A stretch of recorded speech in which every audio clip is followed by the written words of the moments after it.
É vexame atrás de vexame, né? E desta vez foi ele, Luiz Inácio Lula da Silva do PT, a figurinha carimbada aqui do nosso canal. Ele foi na ONU, mentiu, fez um discurso absurdo, mas mesmo assim, a mídia está tentando passar pano para ele. Haja vista que está o maior comentário, que foi um dos piores discursos que alguém já fez na ONU. Ele nem recebeu aplausos, mas olha o que disse a Folha de São Paulo. E ainda eu vou trazer para vocês a verdade sobre esse discurso de Lula, aonde o senador Rogério Marinho revela toda a verdade em tribuna e deixa Lula no chão com todas essas revelações. Foi tudo descoberto. Na verdade, foi um fracasso, um vexame, assim como tudo que o presidente faz. E olha o que disse a Folha de São Paulo sobre isso, tentando passar pano para ele, mesmo com todas essas coisas acontecendo e o povo falando desse discurso, que foi um fracasso. Lula é respeitado na ONU não por merecer aplauso, mas por ser digno de ser ouvido. Com equilibrismo, o presidente foi ao mesmo tempo assertivo e cauteloso. Isso tem que estar dizendo na Folha de São Paulo, tá, gente? Aspas, nós, países em desenvolvimento, disse o presidente Luiz Inácio Lula da Silva em trecho crucial do seu discurso das Nações Unidas nesta terça-feira, dia 19, em Nova York. Já provamos uma vez, vamos provar de novo que o modelo socialmente justo, ambientalmente sustentável é possível, fecham aspas, complementou ele. O que era para ser uma figura linguística na primeira pessoa do plural, revelou-se como um ato falho por demais esclarecedor da posição de liderança que o país tem tentado construir no cenário internacional em 2023, com mais acertos que tropeços. Se o discurso de Lula repetiu o foco na desigualdade já presente na última fala há 14 anos na mesma tribuna da ONU, nos últimos meses a estatura internacional do país elevou-se rápido e consideravelmente após Jair Bolsonaro, com certo orgulho tacanho. Lembrando que, gente, essa é uma reportagem da Folha de São Paulo e já eu vou trazer a verdade para vocês desse discurso, tá?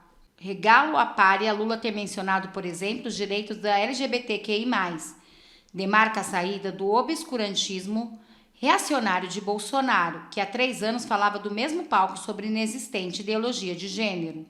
O Brasil que subiu à tribuna é respeitado por não merecer aplauso, mas por ser digno de ser ouvido com atenção. Isso é quem está dizendo, é a Folha de São Paulo.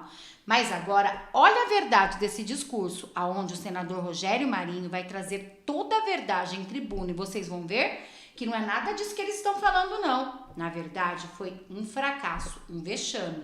E não teve nem aplausos. Ah, se fosse Bolsonaro, estaria repleto, eu tenho certeza. Teria pessoas lá fora esperando para poder entrar e ver o ex-presidente. Mas com Lula não foi assim, não. E olha o que vai dizer o senador Rogério Marinho. O mais importante instrumento, mecanismo, organização que trata da relação entre países. O nosso atual presidente, o senhor Luiz Inácio, faz um discurso que parece o mesmo discurso feito em 2023.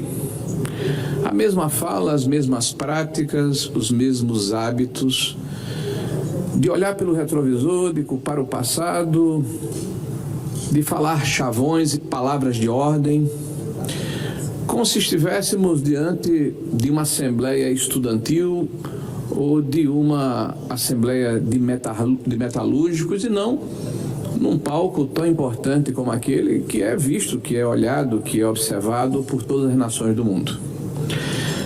Nós assistimos ali a alguém que olha sempre pelo retrovisor, que se preocupa com os seus antecessores de tal forma que aparentemente não consegue enxergar o presente e nem imaginar o futuro. Né, gente? Lula não saiu do palanque. Ele já é presidente e a todo tempo ele tenta atacar Bolsonaro e os seus outros antecessores para se sair melhor que eles. Ele esqueceu que ele já é presidente, mas não, ele sempre está no palanque diante de uma situação onde a ONU ele precisava falar as pautas boas do Brasil. Não foi isso que aconteceu. Ele está olhando do retrovisor, como disse o senador, e trazendo o passado à tona. Parece aqueles últimos discursos de Lula. Mas Lula, o país evoluiu, viu? E olha o que vai dizer o senador Rogério Marinho. E, na verdade, a maioria é povo conservador, tá?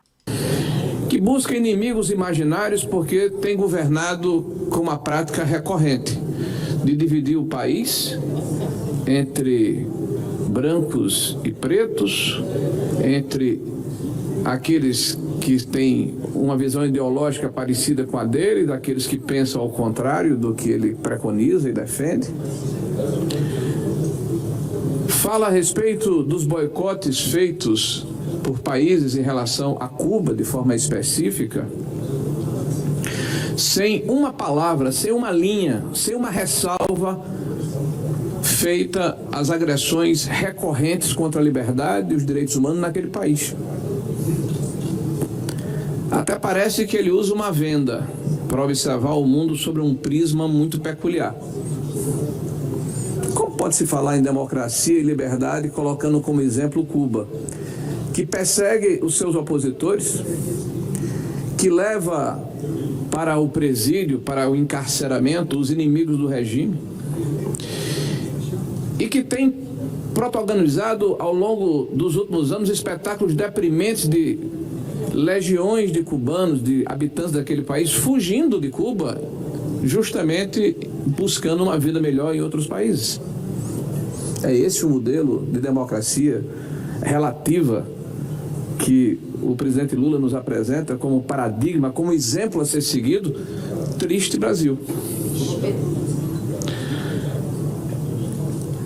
Alguém que fala em multilateralismo e necessidade de se trabalhar a relação entre os países, que condena as guerras, mas não condena os agressores, o senador Cleitinho, que trata um conflito evidente entre a Rússia e a Ucrânia, entre um Estado que agride e outro que é agredido, como se fossem equânimes, iguais. Que estranha distorção move o presidente Lula.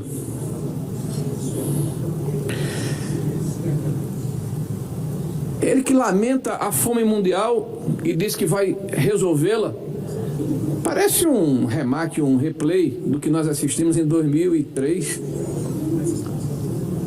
quando ele chega ao governo lançando o tal do Fome Zero, que depois foi substituído pelo Bolsa Família, que era um programa do então Fernando Henrique Cardoso, do PSDB. E o mais grave, e aí, para usar uma palavra da moda, festival de terraplanismo. Quando ele diz que o neoliberalismo está falido, primeiro, o que é neoliberalismo? É um jargão, uma palavra de ordem utilizada pela esquerda contra o regime capitalista. Quer dizer, nem sequer ele tem o pudor de se preservar, de falar de um tema que certamente ele compreende muito pouco.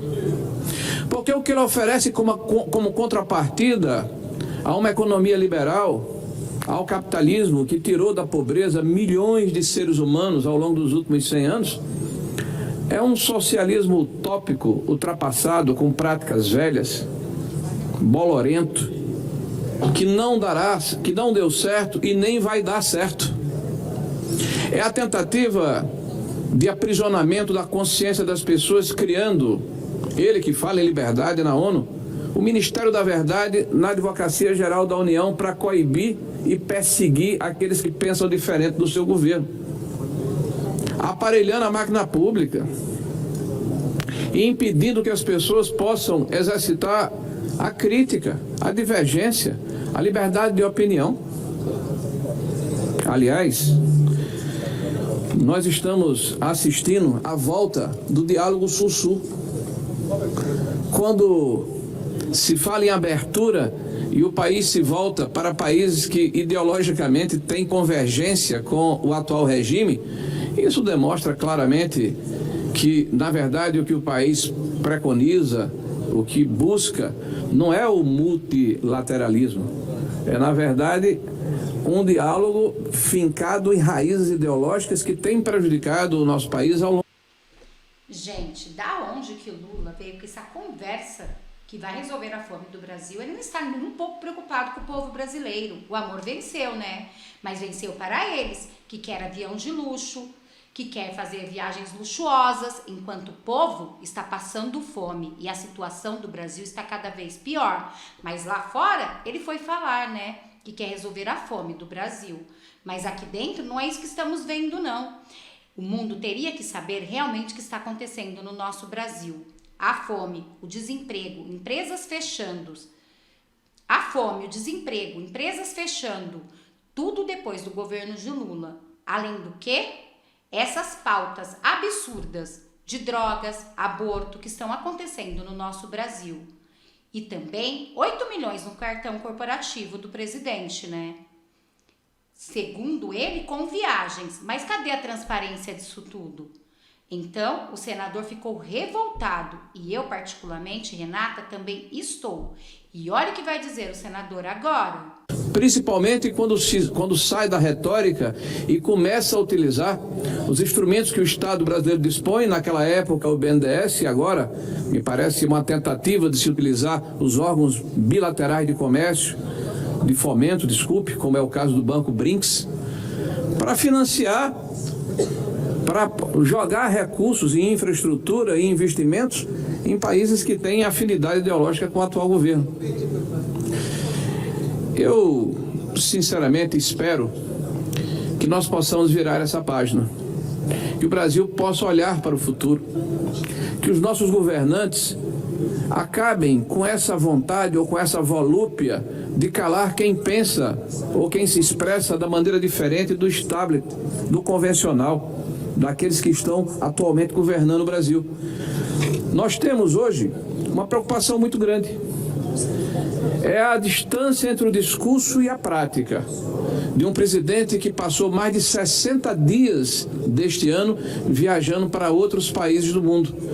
Muito mais preocupado, certamente, em fazer turismo do que colocar a mão na massa e resolver os problemas, os graves problemas que o nosso país tem.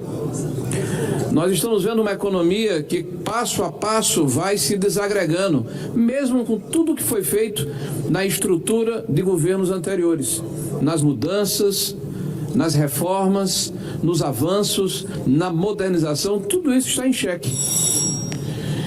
E é importante que nós todos tenhamos a consciência de que, para preservar o nosso país, mais do que nunca, senadores aqui presentes, população que nos assiste, é necessário preservarmos o legado virtuoso dos últimos 6 anos, que está sob ataque, que está sob risco. E aqui no Senado da República nós precisamos resistir. Por último, fazer aqui uma citação e um elogio. A palavra aqui proferida há pouco pelo senador Vanderlan, que foi aparteado pelo senador Irã, da necessidade de termos previsibilidade, de termos segurança jurídica no que tange a questão fundiária do nosso país. No momento em que o Supremo Tribunal Federal entende que o fato de uma terra ser produtiva por si só não é a garantia de que ela esteja a salvo de um processo de desapropriação em função da questão da sua função social. E quem definirá a função social da terra? Essa insegurança ataca um dos pilares mais importantes da democracia ocidental, que é a propriedade.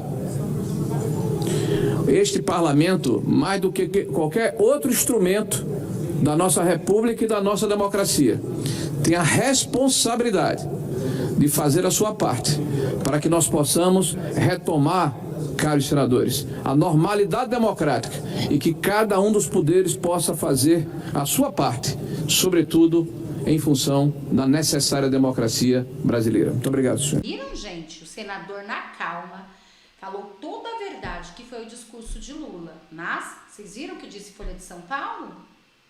Que ele não recebeu aplausos, mas que ele foi digno de ser ouvido para falar o quê? Todas essas coisas para dizer que não é verdade o que está acontecendo no nosso Brasil? Bom, este foi o vídeo de agora. Espero que vocês tenham gostado. Peço para vocês compartilhar muito esse vídeo. Também para você se inscrever no canal, caso não seja inscrito. Curte, compartilha, comenta. Assim você ajuda muito o nosso trabalho a crescer. O YouTube entende que tem mais pessoas querendo saber a verdade e repassa os nossos vídeos. Muito obrigada a todos. Eu vou ficando por aqui. Até daqui a pouco eu volto com mais vídeos, mais reacts e mais notícia para vocês.